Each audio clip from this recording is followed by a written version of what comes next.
Hi there and welcome to another plaster installation video by 5StarFinishes. This time we're going to be walking you through a fireplace installation, or two different fireplaces here you can see. Both of these fireplaces here are finished in drywall. I don't believe that these ones were non-zero clearance. So the drywall is coming right up to the opening in both of these circumstances. The smaller fireplace, I believe, has plywood and then drywall over top of it. If you have a zero clearance fireplace, then you're going to require some cement board around the opening. We always recommend keeping drywall in as many areas as possible, and then just having the cement board matched up very nicely to the drywall. Don't leave a recess or a gap that you have to fill. Then we recommend in the application guide as well that you apply with Proset 60. Proset 60 is a highly advanced setting compound. Rather than just using glues, it has glue but also a lot of plaster of Paris, so it sets very strongly. So use that product for your first couple base coats, put on your angles with that, and then you could finish the very last layer with an all-purpose if you wanted. This provides a lot more crack resistance. As you saw in the video there as well, we have mesh around the opening, an adhesive EIFS mesh that we sell. We also mesh the whole lower section of this particular fireplace just where people might place things, or if there's a little bit of stress there, or if your dog likes to, sleep on top of it or something like that, just for a little extra crack prevention. The best option is to always prime strictly with their quartz primer. In this particular case, we came in a little late, and these were added in later, so they weren't designed specifically for us. They already had some drywall primer on them. Drywall primer does not adhere nearly as well as our quartz primer, so it's best to keep the raw drywall in the Proset 60 and cement board, and then use the quartz primer watered down 1:1 with water, and then one final coat of quartz primer over top of all that prior to applying the mesh. And this is going to give you your strongest bond possible. Here you can see the mesh has all been installed, and we're starting the first base coat. Now, a lot of companies and people will just simply prime this, do 2 coats of a plaster, put the sealer on if they even seal it, and finish. And in this case, you're not getting much strength, thickness, or heat and crack prevention. So we always, for every project, instead of taking 3 days to install, we always spend 5 days doing the install, and that's why our prices are a little higher, and also why we recommend more products if you're purchasing from us. Using the 2 coats of the Venetian Italian plaster base coat, it has a lot of modifications and a lot of pozzolan in it too, which makes it cement makes it dry, very similar to cement. The pozzolan reacts with the lime plaster and creates the same cementitious products within the matrix. And this allows you to produce a much harder finish and a little bit less, strong and brittle than a pure cementitious finish. So this will kind of act as a good crack prevention barrier for you, especially with the mesh added into that Italian base coat. It also comes in various aggregate sizes as well. So if you have something that's very out of plane, you can start with the coarse. In this particular case, we're just using the fine, which is a 30 mesh, and then it also has an 80 mesh version as well if you need something that's very thin for overlaying like a polished plaster over top of. Once that particular product's laid down and is all finished and set, the next day it's going to look a little rough. There's going to be edges and little dags and things everywhere. So we just take a sanding sponge and lightly sand the edges, lightly sand any little rough bits off, just to make our second coat a lot easier. There you can see the edges. There's quite a few dags, quite a few little areas that are rough. It's not going to look pretty on your first coat. You have 3 more coats and layers to get rid of that. And if you're really struggling kind of as a DIY, it might be best to actually even do 3 coats of base coat, because with each layer it becomes much easier and the product dries into itself, and it kind of just self-levels and starts to create a nice product for you. There you can see there's still a few lines. You can see a bit of the mesh popping through. The base coat kind of looks a little lumpy there in places. All of that's going to start to calm down and settle down with the second coat as the lime starts to dry into itself and will actually create a very smooth, even layer for you. As this product is drying into itself here, you're able to get a much stronger and much more compact matrix. As we're laying it on, we're not trying to go, too tight with it. We're just kind of laying it on, and then we're going to come back later and smooth it out as it starts to set up a little bit. While it's still wet, it's not going to kind of mat down, and the grains are not going to open up as much. So you want to make sure that it's dry enough so that it actually starts to kind of smooth down. And you'll see when the grains start running through it that it actually mats down and produces a really nice smooth product for you. We're using the flexible metal base coat trowel here as well. We've got the plastic EIFS hawk, which makes cleaning very easy. I can use the same hawk sometimes for 3 or 4 years, even with dark colors, because the plastic cleans up really nicely. It's a nice investment compared to using the metal hawk, which is, kind of bad for the environment because you're throwing away metal hawks constantly as you just can't get the plaster off of them. As you've seen in our other videos too, we really like to just use these standard 6 inches for most of our base coats, and a lot of our concrete look finishes as well. We'll use these. You can pick these up at any Sherwin-Williams. We like the flexible versions. I think they have 2 different versions. I'm not sure which one's better, but we definitely use both of them. There you can see there's still some kind of chatter marks and a few lines and ridges. Again, it is just your base coat, and we're doing quite a textured finish as well, because we're doing a kind of a stamped textured concrete look finish with the concrete look medium gray. So we're not aiming to get an extremely polished, smooth finish here like you could by continuing to burnish that, or by placing a 3rd layer of base coat using like an 80 mesh of the Venetian Italian base coat. The edges as well are going to start to dry into themselves, so we like to just use our hand with a glove, and you can see we just lightly brush these. You can kind of use your hand and cup over it, create a slight little rounded edge on all of your externals there. We want the externals to be built up, so running your trowel or your 6-inch kind of up the edges too much tends to take a little excess off. And it's best to keep that on there, let it dry and set up, and just lightly kind of curve it over with your glove and just kind of smooth it down. A dry rag also works really well for this too. Here we're starting to work on this smaller fireplace now. It's got its base coat. You can still see the mesh coming through. It's been sanded as well. You can see it's very nicely masked everywhere to protect everything. Plastering can get quite messy, especially as a DIY, and you want to make sure that you're protecting all of the things, especially your floor, the insides of your fireplace, and any wood that's coming up to it, cabinetry, millwork, different things like that. There's a tiny little lip on this fireplace. It's going to receive a metal L bead. It will cover most of that, but we're still plastering it so that you get a nice reveal, because it's not fully covering and you want to make sure that the plaster's under there and it looks really nice for the client. There you can see how it's starting to come together, and it was all smoothed down, that base coat. So all the mesh is finished with. We've got the 2 Italian plaster base coats on. They've each dried. So this is just a 1 coat per day. So you want to do 5 days, coat per day. Don't rush the process, let it fully cure.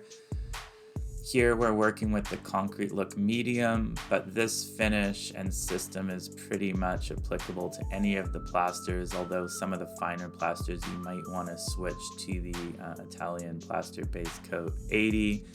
We can help recommend the system for you if you email us as well. In this particular case, we're working with the concrete look. Again, all of that mesh in the base coat should always be applied, regardless of what particular finish you're going to put over top of it. Concrete look medium here is mixed to, it's a thick kind of peanut butter consistency. You don't want it too thin, you don't want it too thick. There's other videos as well of us showing larger installs of this particular product. Over the base coat, it's going to dry quicker than if you're just going over top of the Quartz primer.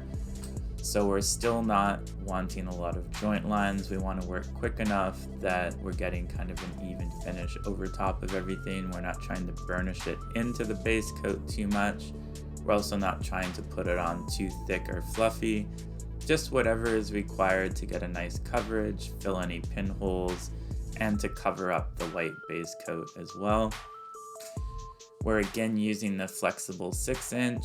Any other small tools we carry as well by Proset if you need 1 inch, 2 inches. We don't recommend using regular drywall smaller trowels or smaller, 2 or 3 or 4 inches. We have special inox ones with rounded corners. They're very good for doing smaller areas. We always work with those. But I do actually prefer the 6-inch, and most Italian manufacturers don't actually even make a 6-inch. They only go up to 5 inches, and I find them to be a little rigid and a little inflexible. So you can see there what the finish looks like. Again, it's not going to be stunning or impressive at this point. Venetian plaster always requires that last final layer of plaster to be finished, polished, or textured to create that beautiful aesthetic that you see in a lot of the photos and you see on our Instagram. Here again, it's just going to dry quite matte. It's going to give you that first layer as an absorption layer to work on for that final coat of the textured plaster. Here you can see as well all of our plasters and any plaster in general that's cement or lime based always dries lighter than when it's applied. Some dry 50% lighter, some will dry 100% lighter. It depends on the particular product, and it also depends on how much tint you have in the particular product as well. There you can see the side has already been textured and finished. In this particular case, we're trying to apply, so when you have a fireplace, although it's small, it's something that you're going to look at quite often. So you don't want to have a joint line or anything like that. It's a small enough surface that you always want to, slowly and carefully, but still with some speed, apply the whole layer across the fireplace, and you're not worried too much about lines, and you don't want it to be super thin as well. It should have a little extra thickness to it, so that if you're going to polish it, you can come back, take the extra thickness off, and start to polish the whole thing as one piece. Or if you're texturing it, then it's still wet and still thick enough that you can start adding extra using the concrete lip texturing tool to texture and stamp the product, as you'll soon see. And you're not going to have joint lines where you're trying to kind of slowly texture it and piece it together. That's kind of a big flaw that a lot of people will try to do small sections when really you want to kind of just do the whole thing quickly at the start so you have plaster everywhere. This is the concrete lip texturing tool. People call it a doormat tool, regatta tool, linear tool, lots of different things that you can do with it. We love to use it to texture our concrete plasters. As you can see here, the whole face has been laid down with the plaster. It's got enough thickness that you can stamp into it. Obviously, if you applied it too thin, it would already be quite dry and you can't stamp into it. So you have to figure out exactly how thick you need that particular product. You don't want to wait too long as well. As soon as you're done that fireplace, you can start stamping. Or if you have two people, it's nice to have someone actually stamping and texturing right behind you, say if the fireplace is quite high or if it's larger than a small one like this. You can see the stamps already starting to create that beautiful texture. You're going to have a lot of lights and darks when you stamp into it like this. Any areas that are stamped generally go quite a bit darker, and the areas that are more wet and raised will go lighter due to the hydration rates of the plaster. So the longer that the cement stays wet, it generally will stay lighter. And those areas that have been stamped and are a little bit more thin and kind of been agitated, they'll stay darker in tones. Now here again, every person will be different. The textures are going to be different. If you have multiple people working on a job site, each person's style of application, thickness, texturing, all of that is not right or wrong. It's just specific to that particular person, how they stamp it, how much plaster is on there. We also take the face of the trowel and put a very small amount of plaster onto the face of the trowel. And after it's been stamped with that concrete texturing tool, we then smooth it down a little bit in areas and also add a little bit of texture to it by taking the face and putting a small thin layer of plaster onto it, as you can see there. And you see we're just stamping it on there, just getting a little bit of extra texture and variation. If you do too much, it's going to be difficult to smooth down. If you don't do enough, you're not going to get texture. And then as that's setting up again, you are seeing him kind of slowly smoothing over it. If you put too much pressure on the trowel when you're smoothing, you're going to get rid of that texture. So it's a very, very light touch, just knocking it down. Once this starts to set up and is more firm, we'll use the Bianco trowel that we have, and it doesn't create any dark marks on your plaster. So if you wanted a bit of a darker finish, you could use a regular inox trowel that we have. If you want to keep it as it is, then you want to move towards the Bianco trowel. Once that product is about 60 to 70% dry, as you can see here, we take the Bianco trowel. This is a medium-sized trowel. And we carefully and gently start to smooth and polish the plaster down. Now there's different ways of doing this. You also don't have to do this particular phase if you want it kind of more textured or more rough. I always like to close the finish off a little bit so it feels kind of nice to the touch. Although it's textured, it still has a bit of shine from the side, and it also has a bit of smoothness. It also helps to make the sealing a little bit easier as well. So again, we're not putting a lot of pressure here. The whole project is now finished. Again, if you have a larger project, you would want someone to come behind you and be texturing, and maybe even a third person polishing behind them. If they're very large walls, you have to set up a bit of a production line, figure out who can do what, and how many people are required to do your particular space. Because any large walls, unless you're willing to put in mechanical joint lines by taping them out and putting little pinstripe lines, then you don't really want large joint lines everywhere. Another trick, if you watch our other concrete look medium video, is we sponge out the walls too and get rid of the joint lines before we polish. Here you can see the finish is dried here. We haven't put the penetrating sealer on it. You can see the lights and the darks. Here it's dark again, and we've just started applying the penetrating sealer to this, and then while we were sealing this, we started to apply the top layer on the next fireplace here. Again, with the sealing, you always want to allow a full day between. So if you finish at 3 o'clock, the next day, you can come in again 8 a.m. the next morning and seal it, or you can come in and put your next layer of plaster on. Don't try to do multiple coats in the same day. The plaster might look dry, but it's going to sometimes have issues with delaminating or dissolving, or if you're really trying to burnish it, it might just not have the strength required, and you could end up with a small issue in places. It's always best to allow full cure rates. We never rush our projects. We always take 5 days to do these, even if they're a small project.